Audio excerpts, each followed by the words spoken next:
மெல்லவும் முடியல, முழுங்கவும் முடியல அப்படிங்கிற கதையா நம்ம விஜய் சொல்கிறாங்க. காவேரி பேசுனதை நினச்சி வருத்தமாகவும் இருக்குது, அவ கூட வாழவும் முடியல, இப்படி இல்லடி அப்படி இல்லைன்னு எதுவுமே என்னால் சொல்லவும் முடியலையே அப்படின்னு நிவினுக்கிட்ட விஜய் பேசுனது மனசுக்கு ஒரே கஷ்டமாக அப்படியே பழத்தை பிழிஞ்சு சாரா எடுத்து சக்கையை தூக்கி போட்ட மாதிரி மனசு ஆயிருச்சுன்னு நினைக்கிறவங்க உங்கள் பொண்ணான கையால் மேலான கருத்துக்களை கமெண்ட் பாக்ஸில் தெரிவித்து ஒரு லைக்கை போட்டு சப்ஸ்கிரைப் பண்ணி ஆதரவு கொடுங்க அன்பு உறவுகளே. காவேரி பேசுனது அதே மாதிரி டூ மச் தாங்க. குழந்தைகிட்ட போய் பேசுனது அதை விட டூ மச்னு தான் சொல்லணும். அந்த நிலைமையில என்ன பேசுறதுன்னு தெரியலைங்க, அதுதான் வேற என்ன பண்ணுறது. ஆனால் குழந்தைகிட்ட போய் உங்கள் அப்பா பேச சொன்னாரா? ஏற்கனவே காவேரி விஜய்கிட்ட கேட்டீங்க, அதே தப்புன்னு சொன்னப்போ அவரும் கோச்சிட்டு தானே அங்கே வந்தார். அந்த கோவத்தில் ஸ்கூலுக்கே பிள்ளைய அனுப்பலை, பிள்ளைய வச்சு ப்ளேம் பண்ணுறீங்களான்னு கேட்டதுனால இப்போ பிள்ளைகிட்டே போயிட்டு உங்கள் அப்பா அப்படி சொன்னாரான்னு சொல்கிறது தப்பு தானுங்களே. அடி காவேரி செல்லக்குட்டி, ஏமா இப்படிலாம் பண்ணுறேன்னு தான் தோணுது. நீவேன்னு சும்மா சொல்ல முடியாது, நல்லா தான் அவர் பங்களிக்கிறாரு.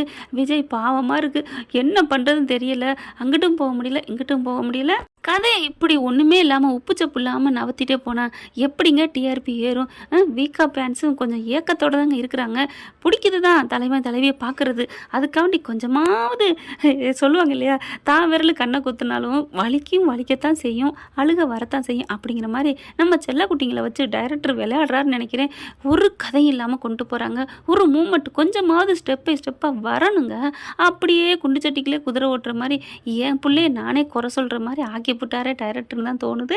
இப்போ விஜய் நிவினை இறக்கி விட்டுட்டு நான் வந்தேன்னா இன்னும் மறுபடியும் கோவம் வரும், காலையில் நான் அவளை எதிர்த்து பேசிட்டேன், இனிமேல் வராதுன்ட்டு அதனால் நான் போகிறேன்னு கிளம்பி போகிறாங்க. நிவின் போய் பார்க்குறாரு, என்ன காவேரி எங்கே போன காவேரி அப்படின்னு சொல்லி கத்துறாரு. அது வந்து எனக்கு மனசு சரியில்லை, சரி வாங்க வீட்டுக்கு போவோம், அங்கே அம்மாலாம் துடிச்சுக்கிட்டு இருக்காங்க. அம்மா எனக்கு என்ன நினச்சி துடிக்கிறாங்களா? எனக்கு அவ ஏன் நிவின், ஐயோ உங்களுக்குலாம் தெரியாது, நீங்கள் இருங்க அப்படின்னு சொல்லிட்டு ஃபோன் பண்ணுறாங்க. சாரதாவுக்கு ஃபோன் பண்ணி ஸ்பீக்கரில் போடுறாரு. ஃபோனை அட்டன் பண்ணிவிட்டு மாப்பிள்ள காவேரி பார்த்தீங்களா என் தங்கச்சியை பார்த்தியா, எனக்கு அக்காவை பார்த்தீங்களான்னு இதுங்க ரெண்டும் பார்த்தியா எப்படி தவிக்கிறான்னு கஞ்சாடையில் காமிக்கிறாரு. மாப்பிள்ள என் புள்ள இல்லைன்னா எனக்கு வாழ்க்கை இல்லை, அவள் பாவம் மாப்பிள்ள, அவள் கஷ்டத்தை தவிர அவள் வாழ்க்கையில் எதுவுமே பார்க்கல மாப்பிள்ள, சீக்கிரம் அவளை கூட்டிகிட்டு வாங்க கண்டுபிடிங்க அப்படின்னு சொல்லி அழுகுறாங்க. கவலைப்படாதீங்க அத்தை, நான் கண்டுபிடிச்சி கூப்பிட்டு வரேன் அப்படின்னு சொல்ல அப்படியே பார்க்குறாங்க. மாப்பிள்ள அவளை ஏன் கண்டுபிடிச்சிட்டேன்னு நிவின்னு சொல்லலைன்னா காணாமல் சொன்னால் இன்னும் கொஞ்சம் பொங்குவாங்கல்ல சாரதா. அதனால என்ன பண்ணுறாரு, நிவினை தள்ளி வைக்கிறாரு, ஒத்தி வெளிநடப்பு செய்கிற மாதிரி காவேரியை கண்டுபிடிச்சி கூட்டு வரேங்கிற சொல்ல அதுக்கப்புறம் பொங்குறாங்க சாரதா. மாப்பிள்ள இன்னும் நீங்கள் பார்க்கலையா, கண்டுபிடிக்கல என் பிள்ளையா, ஐயோ அவள் வாழ்க்கையில் ஏன் இப்படி சோதனை நடக்கணும், என் பிள்ளை எனக்கு வேணும். என்ன அம்மா இவ்வளோ என் மேலே பாசமாக இருக்கா, என்னங்க காவேரி இப்படிலாம் பேசுகிறீங்க அப்படின்னு செல்லம் பொத்திக்கிட்டு பேசுகிறாங்க. அதுக்கப்புறம் மாப்பிள்ள அப்படிங்கல, அத்தை நீங்கள் கவலைப்படாதீங்க அத்தை, நானும் ஒவ்வொரு இடமா தேடிட்டு தான் இருக்கேன், நானும் விஜய் ப்ரோவும் தான் தேடுறோம். காவேரி உடனே அப்படின்னு பார்க்குறாங்க. அப்படின்னு காவேரிக்கு சமாதானப்படுத்துகிறாரு. ஓ அப்படிங்கிற மாதிரி காவேரி நினைக்கிறாங்க. இருந்தாலும் விஜய் அப்படி திட்டிவிட்டார், அவர் திட்டிருக்கக்கூடாது உங்களுக்கு தெரியுமா அப்படிங்கிறாங்களா. நான் ஃபோன் லைனில் இருக்காங்க பேசாமல் இருங்க அப்படின்ட்டு அவங்க அத்தைகிட்ட கண்டினியூ பண்ண போகிறாங்க. நான் சொல்கிறது யாருக்கு புரியுது, என் மனசு யாருக்குமே புரியலையே, அம்மு மேலே எனக்கு உயிராக இருக்கேன், ஆனால் அவங்க அப்பா மேலே எனக்கு எதுவுமே வர மாட்டேங்குதே, நான் என்ன பண்ணுறது, அம்மு கேட்டாலும் கொடுக்க மாட்டேங்கிறாரு, கல்யாணம் பண்ணிக்க சம்மதிக்க மாட்டேங்கிறாரு. ஏண்டியம்மா நேற்று பார்த்தா கார்த்தியை மட்டும் கட்டிக்கலாம் உனக்கு ஆசை வருது, விஜய் மேலே வல்லையோ நோக்கு அப்படின்னு தான் தோணுது. ஆனால் இவங்களுக்கு தான் ஃப்ரெஷ்ஷு கேட்குறாங்க, ஃப்ரெஷ்ஷு மாவில் தோசை ஊற்றி கேட்குறாங்க காவேரி. அதனால விஜய் வேணாங்கிறாங்க. மற்றபடி விஜய் கெட்டவர், கல்யாணம் ஆனவர் அப்படிங்கிற எண்ணம் இல்லை, அதெல்லாம் மனசில் நினச்சிட்டே இருக்காங்க.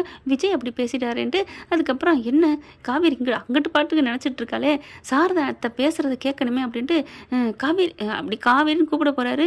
டக்குன்னு வாய முடி என்ன அப்படிங்கல, ஒன்றும் இல்லை என் மேலே அம்மா இவ்வளோ பாசமாக இருக்காங்களா, என்ன பாசமாக இருக்காங்களா கேளுங்க அப்படின்னு சொல்ல, அத்தை காவேரி ஒரு வேளை கிடைக்கலன்னா என்னத்தை பண்ணுறது, மாப்பிள்ளை கையை வாயை கழுவுங்க, அப்படிலாம் நடக்காது, என் பிள்ளை கண்டிப்பாக வருவா, ஐயோ என் பிள்ளைக்கா இப்படி நடக்கணும். உடனே டக்குன்னு யமுனா வாங்கிட்டு, நிவின் எல்லா இடத்துலையும் தேடுங்க, போலீஸுக்கு போங்க. ஆமாம் மாமா என்ன பண்ணுறாரு, அவர் கொஞ்சம் கூட அக்கறை இல்லையா, பொறுப்பு இல்லையா, பொறுப்பா அப்படின்னு காவேரி பார்க்குது. இல்லை யமுனா, அது வந்து நானும் விஜய் தான் தேடணும், இருங்க ஏன் அப்படின்னு மெதுவாக ஃபோனை மேத்தில் போட்டுட்டு, அவர் ஏன் பொறுப்பு இல்லையான்னு கேட்குறா யமுனா. அது ஏதோ சொல்லியிருப்பா, ஏன்னா விஜய்னால தானே நீ காணாமல் போன காவேரி, அதனால அவள் கேட்டிருப்பா. ஐயோ எல்லாத்தையும் சொல்லிடுவாங்களோன்னு பயமும் இருக்குது. இருந்தாலும் பரவாயில்ல சொல்லட்டும், நம்ம சேர்த்து வைக்கிறோம்னு சவால் கொடுத்துருக்குறோம் நம்ம விஜய்க்கு. அதனால என்ன பண்ணுறாரு, என்ன ஆனால் என்ன, காவேரி நம்ம பக்கத்தில் இருக்கோம், அப்படி ஏதாவது ஆச்சுன்னா ஆஸ்பத்திரி கூட்டி போய்க்கலாம் அப்படின்ட்டு ஒவ்வொன்றா தூண்டுறாரு. இங்கே பாரு யமுனா, அவர் எவ்வளோ தான் தேடுவார், எவ்வளோ தான் பண்ணுவார். எவ்வளோ தேடுவார்னா அவருக்கு தேடாமல் அப்புறம் யாருக்கு பொறுப்பு? அவர் பொண்டாட்டி அவர் தானே தேடணும். காவேரி பார்க்குது, என்னது அவர் பொண்டாட்டியா, இரு காவேரி அப்படின்ட்டு. இங்கே பாரு யமுனா, அவரும் தேடினார் தெரியுமா, இருந்தாலும் மாமாவும் பாவமாக தான் இருக்குது, அக்காவும் இப்படி பேசக்கூடாது, தான் புருஷன்னு தெரியாமலே அவரை பிடிச்சி கழுவி ஊத்துறா, ஏன் தான் அக்கா இப்படி பண்ணுறானே தெரியலை அப்படின்னு யமுனா சொல்கிறாங்க. அடுத்து உடனே சாரதா வந்துட்டு ஏ குடுறி அப்படின்ட்டு, மாப்பிள்ள என் புள்ள பாவம் மாப்பிள்ள, அதே மாதிரி என் மருமையனும் பாவம், அவங்க 2 பேருமே எங்கே வாழ்ந்தாங்க, கல்யாணம் பண்ணி அக்ரிமெண்ட்டுன்னு போட்டு அதுக்கப்புறம் பிரிஞ்சு நம்மளை பிரித்து எடுத்தாந்து கூட்டிகிட்டு வந்து நான் கொஞ்ச நாள் பிரித்து வச்சு என் மாப்பிள்ளையை நான் படுத்தி எடுத்துட்டேன். பாவம் அந்த புள்ளத்தாச்சி வயிற்றுல இருக்கையில் என்னென்ன பாடுபடுத்தினேன், அந்த பசுபதியும் அந்த இன்னொரு பொம்பளையை கூட்டியாந்து, அதுக்கும் நம்ம மாப்பிள்ளை அப்படி இருந்தார், எல்லாத்துக்கும் துணையாக இருந்தார், உங்களுக்கு கல்யாணம் பண்ணி வச்சாரு. அதுக்கு என்னத்தை பண்ணுறது, அதுக்காண்டி விஜயை போய் கட்டிக்க முடியுமா என்ன காவேரி? காவேரி என்ன அப்படின்னா இதா, என்ன மாப்பிள்ளை விஜயை போய் கட்டிக்க முடியுமா நீங்களும் கேட்குறீங்க? அப்புறம் புருஷனை விட்டுட்டு பொண்டாட்டி வேற ஆளையா கட்டிக்கவா என்ன நினச்சிட்டீங்க? அவள் பெத்த பிள்ளைய விட்டுட்டு அவள் எப்படி இன்னொரு கல்யாணம் பண்ண முடியும்?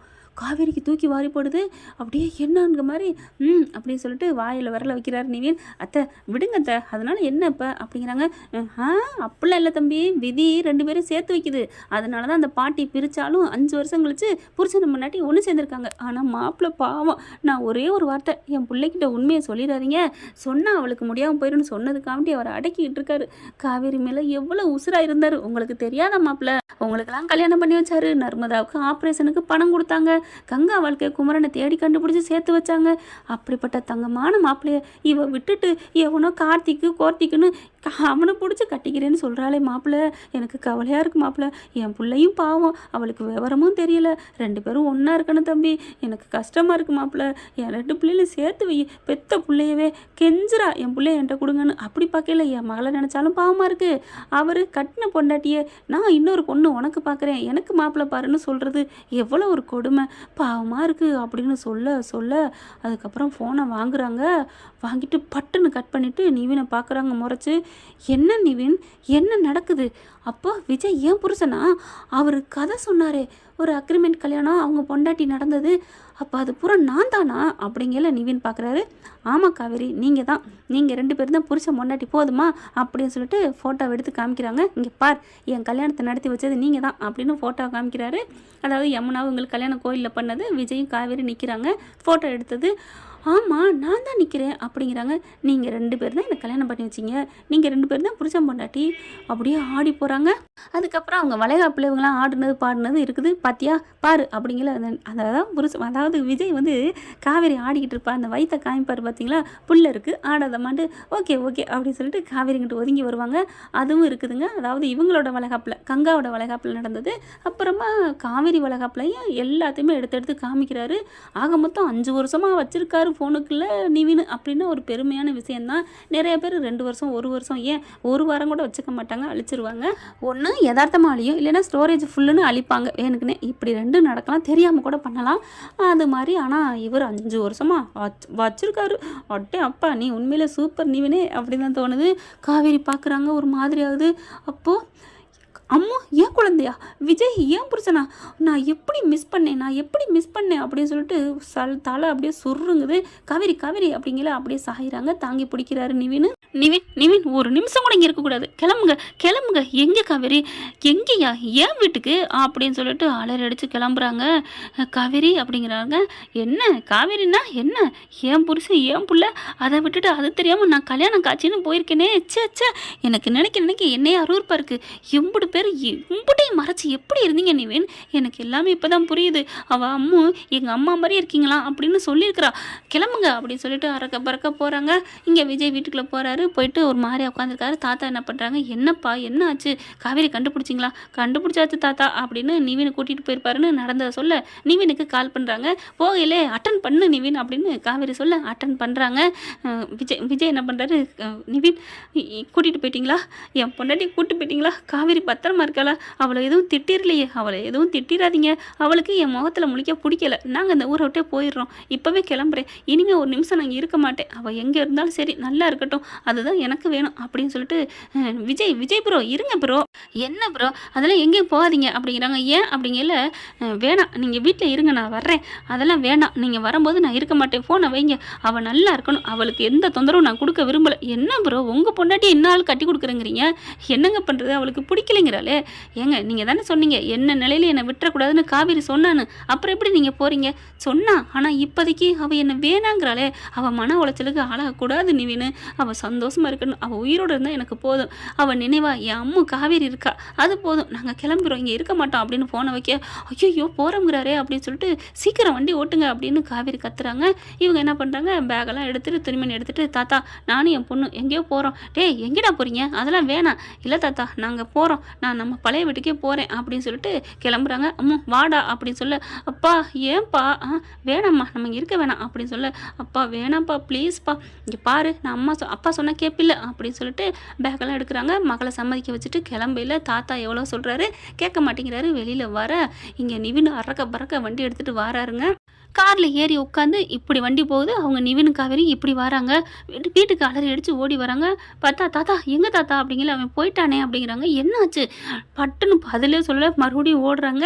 இப்போ தான் போகிறானோன்னு, ஐயோ இப்போ தானே போயிருக்கணும் அப்படி சொல்லிட்டு வேகமாக வராங்க. கரெக்டாக செம்ம ஸ்பீடில் வராங்க. இவங்க மட்டும் விஜயும் காவேரியும் குட்டிமாவும் மெதுவாக வர்றதுனால கண்டுபிடிச்சிடறாங்க. கார் போயிட்டு இருக்குது, பின்னாடியே வேகமாக போகிறாங்க. ரோட்டில் போயிட்டுருக்கு, அங்கே நிறைய ஆட்டோக்கள் பஸ்ஸுகள் போக வரத்தானே இருக்கும். அதுவும் கரெக்டாக அப்படி ஃபஸ்ட் ஸ்டாண்டை தாண்டி ரோட்டில் போயிட்டுருக்கல அப்படியே வேகமாக போயிட்டு நிற்கிறாருங்க. வண்டியை நிப்பாட்டிட்டு காரை நிப்பாட்டினோன்னு விஜய் பார்க்குறாங்க. என்ன ஆச்சு அப்படின்னு இறங்கி வராங்க. காவேரி இறங்கி வருது. என்ன விஜய் நிவின் காவேரி வீட்டுக்கு கூட்டு போலையா, ஏன் இங்கே அப்படிங்கல, அப்படியே ஓடி வந்து என்ன பண்ணுறாங்க, விஜய் அப்படியே கட்டி பிடிச்சிடுறாங்க. கட்டி பிடிச்சிட்டு விஜய் அப்படிங்கல அம்மு அப்படின்னு சொல்லிட்டு அம்முவை பார்க்குறாங்க. அம்முவை பார்த்துட்டு அடுத்து முத்தம் கொடுத்துட்டு விஜயை தாங்க கட்டி பிடிக்கிறாங்க. நிவின் வந்து குழந்தைய தூக்கிக்கிறாரு. அப்படியே கட்டி பிடிச்சிட்டு விலகவே இல்லை. என்னாச்சு அங்கிள் அப்படின்னு கேட்க, ஒன்றும் இல்லைடா, இனிமேல் உங்கள் அம்மா உங்கள் கூட தான் இருப்பா. என்ன சொல்கிறீங்க, ஆமாம் உங்கள் அம்மா இனிமேல் அவங்க மிஸ் இல்லைடா, அவங்க தான்டா உங்கள் அம்மா. நிஜமா அங்கிள் அப்படின்ட்டு அம்மா அப்படின்னு சொல்ல, இது பார்த்தா திரும்பவே இல்லை. விஜய் எப்பட்றா ஏன்டா என்கிட்ட சொல்லலை, பாவி பாவி அப்படின்னு சொல்லிட்டு மொத்தமாக கொடுக்க அப்படியே கையை பிடிக்கிறாரு. பிடிச்சிட்டு இப்படி விளக்குறாரு முகத்தை. உனக்கு அப்போ என்ன தெரிஞ்சிருச்சா காவேரி, நான் தான் உன் புருஷன்னு தெரிஞ்சிருச்சா, நீங்கள் புருஷன்னு தெரிஞ்சிருச்சு, ஆனால் நீங்கள் தான் புருஷங்கிறது எனக்கு இன்னும் நினைவுக்கு வரலையே அப்படின்னு அழுகிறாங்க. பரவாயில்ல, எனக்கு அந்த நினைவு வராட்டியும் பரவாயில்ல, நீங்கள் எவ்வளோ லவ் பண்ணீங்கன்னு உங்கள் கதையில் வச்சே நான் தெரிஞ்சுக்கிட்டேன், அந்த கதையில் நான் என்னை வச்சு பார்த்துக்கிட்டேன், இப்போ அவள் தான் நான் தெரிஞ்சோன்னே எனக்கு ரொம்ப சந்தோஷம் அப்படின்னு கட்டி பிடிக்கிறாங்க.